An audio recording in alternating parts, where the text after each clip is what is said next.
n'en est qu'au commencement pour raconter ce qui s'est passé le 7 octobre, pour en tirer les enseignements, pour mesurer le danger qui pèse non pas simplement sur Israël et sur le peuple juif. Pour nous, ça va pas être facile, mais ça n'a jamais été. Malheureusement, on n'est pas surpris, mais on est debout, on se battra. Mais le monde est en train de réaliser ce à quoi il est confronté.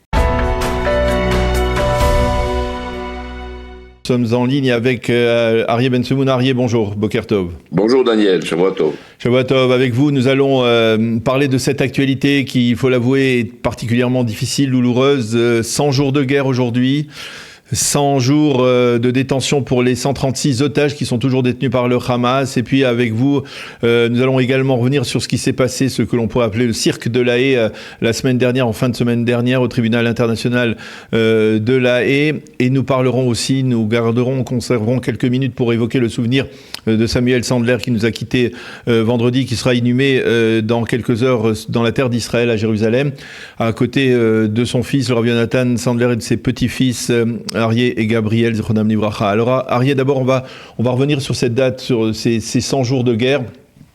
Qu'est-ce qui, à vous personnellement, on va dire, vous a particulièrement marqué au cours de cette douloureuse période?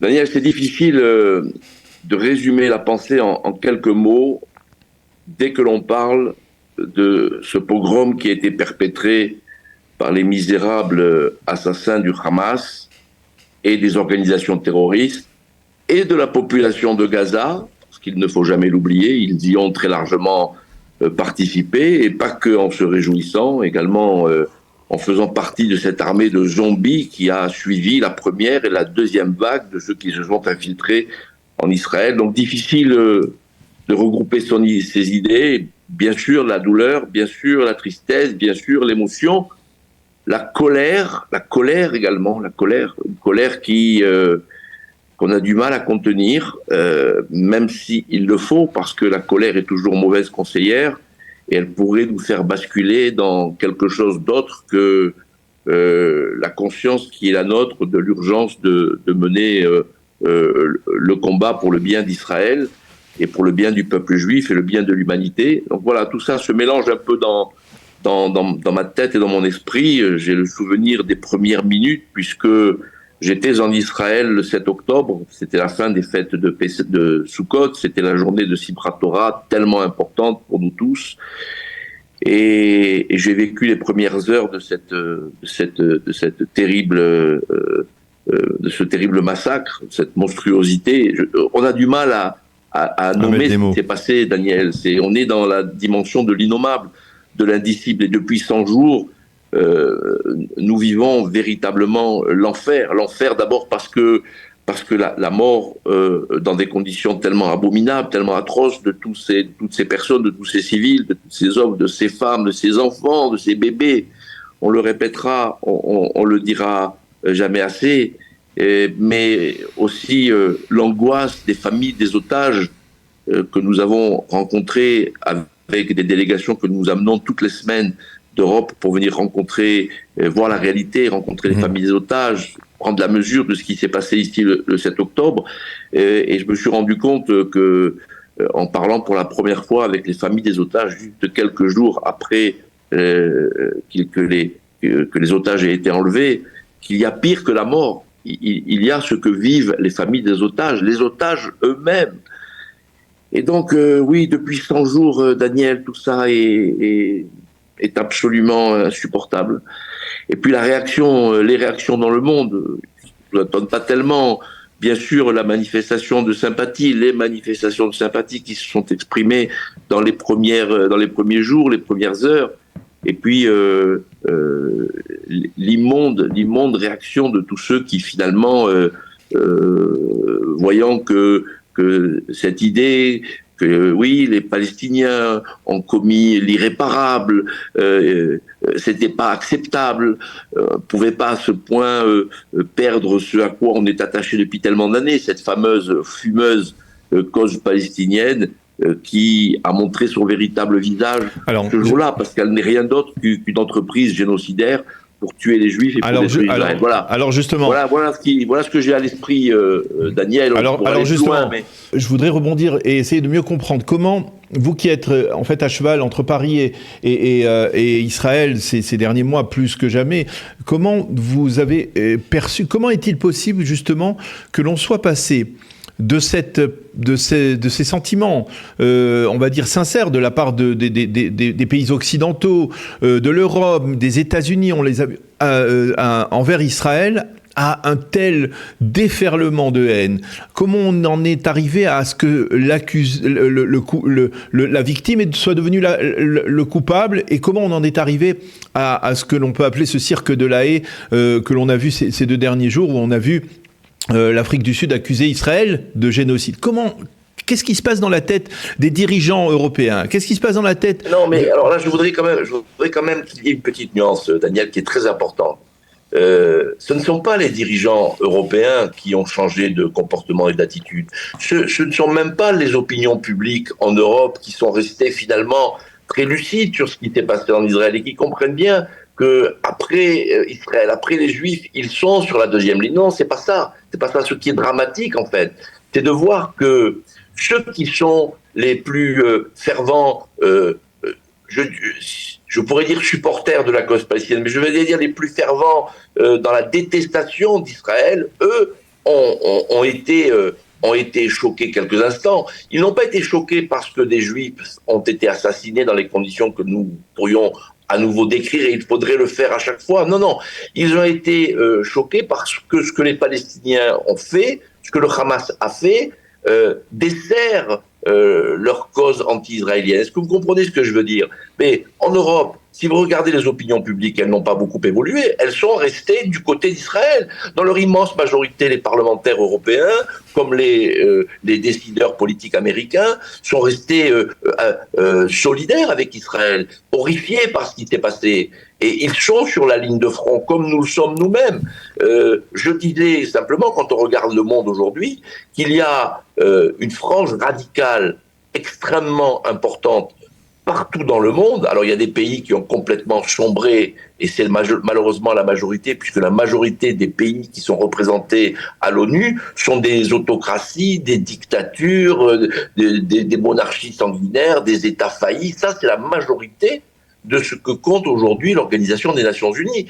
Et ce sont ces majorités automatiques qui font les résolutions scandaleuses contre Israël, qui permettent qu'Israël soit devant la Cour internationale de justice pour répondre du crime imaginaire de génocide que, évidemment, les Israéliens n'ont jamais connu, mais dont ils sont eux-mêmes les victimes, ce retournement de situation, cette inversion des valeurs-là. Non, Daniel, il faut vraiment que nos auditeurs comprennent bien que la haine d'Israël, elle n'est pas...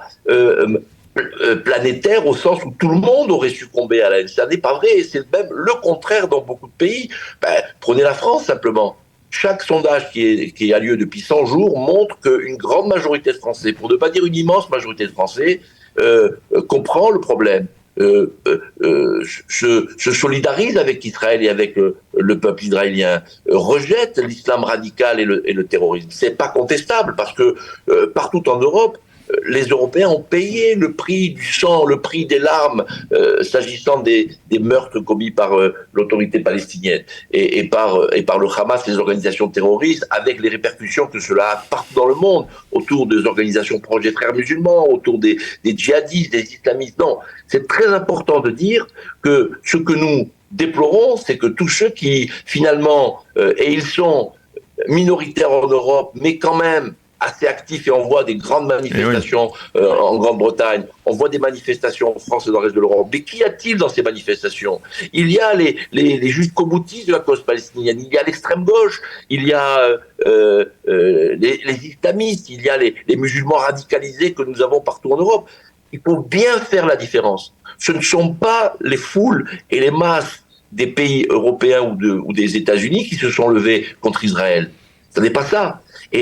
Non, mais c'est peut-être l'avenir aussi, parce qu'on voit on a vu beaucoup de manifestations anti-israéliennes sur les grands campus américains. On a parlé beaucoup de Harvard, sur les campus. C'est-à-dire la prochaine génération, c'est une génération qui grandit dans la haine d'Israël.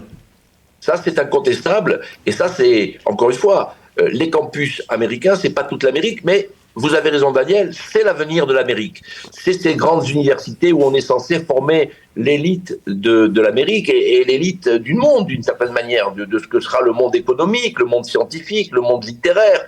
Et ça, c'est vraiment la catastrophe dont nous parlons. Maintenant, est-ce que ça, vous ne pensez pas, Arié, nommer les choses, voilà. Est-ce que vous ne pensez pas, Arié, que c'est peut-être l'échec de ce que l'on pourrait appeler l'ultralibéralisme qui se caractérise dans les universités comme Harvard et même au sein de la Cour internationale de justice à La Haye, c'est-à-dire qu'on voit tellement ce libéralisme, on baigne dans un ultralibéralisme qui fait que ce libéralisme retourne la réalité des choses et fait passer la victime pour un coupable et fait passer... Non, mais Daniel, oui, mais la perversion à laquelle nous assistons à La Haye, à la Cour internationale de justice, c'est pas le fait du libéralisme, c'est le fait de tous ces États qui sont tous sauf libéraux, qui sont des dictatures, qui sont des États monstrueux. L'Afrique du Sud. Comment l'Afrique du Sud peut se permettre de donner la moindre leçon? On est très très loin de la pensée de Nelson Mandela, on est très très loin du combat contre l'apartheid. Mais c'est tout le contraire aujourd'hui. C'est-à-dire que l'Afrique du Sud s'est totalement retournée, pervertie par des dirigeants corrompus dans une société qui a failli depuis longtemps, qui est une société monstrueuse. Je voyais passer hier un post sur les réseaux sociaux qui listait tout ce qui fait de l'Afrique du Sud un pays fantoche, un pays où on tue, où on viole, où on condamne, où on prend en otage, un pays terrible. Et ce pays-là vient donner des leçons à Israël. Non mais de quoi on parle? Maintenant, s'agissant de tous les autres pays, regardez les pays qui soutiennent l'action de l'Afrique du Sud et des Palestiniens à La Haye. Regardez ces pays-là, c'est tous les pays les plus pourris de la planète. Et regardez ceux qui soutiennent Israël. Ce sont des pays, ce sont les démocraties européennes, ce sont des pays qui gardent quand même le sens de la nature, la mesure et la valeur des choses. Alors face à cela, bien sûr, alors pour ce qui est des universités américaines, vous avez raison. C'est ce libéralisme débridé, c'est cette idéologie wokiste, c'est cette manière pervertie, corrompue de penser le monde et le rapport entre les êtres humains dans les sociétés. Bien sûr que tout ça, c'est un véritable sujet. Et donc, on n'en est qu'au commencement pour raconter ce qui s'est passé le 7 octobre, pour en tirer les enseignements, pour mesurer le danger qui pèse non pas simplement sur Israël et sur le peuple juif. Pour nous, ça va pas être facile, mais ça ne l'a jamais été, Daniel. Donc, malheureusement, on n'est pas surpris, mais on est debout, on se battra. Mais le monde est en train de réaliser ce à quoi il est confronté. Et ça préjuge, ça annonce les catastrophes prochaines. Et elles sont devant nous. Ne nous faisons pas d'illusions. Le monde est en train de traverser une des pires crises de son histoire et le 7 octobre est là pour le révéler. Cette monstruosité, là, en soi, déjà, elle est stupéfiante, elle est sidérante, mais les réactions qu'elle suscite dans un certain nombre de parties de la société, dans un certain nombre de pays, ça est le problème auquel nous devons nous attacher. Et nous sommes qu'au commencement. On n'a pas commencé à raconter l'histoire. On a quelques témoignages qui commencent à arriver, mais on voit déjà que il y a une partie de l'humanité qui se lâche, cette partie contre laquelle, tôt ou tard, à un moment ou à un autre, il va falloir que les grandes démocraties se confrontent. Et la prochaine guerre, c'est vraiment la guerre de la lumière contre l'obscurité, contre l'obscurantisme. D'une certaine manière, c'est une sorte de Hanouka à une échelle planétaire que nous devons appeler de nos voeux. On en est là. Et voilà, donc je suis extrêmement inquiet. Et à la fois, on a tous beaucoup d'espoir, parce que sans espoir, il n'y a pas d'avenir et de vie possible. Et je suis inquiet pour le monde, pour l'humanité en général.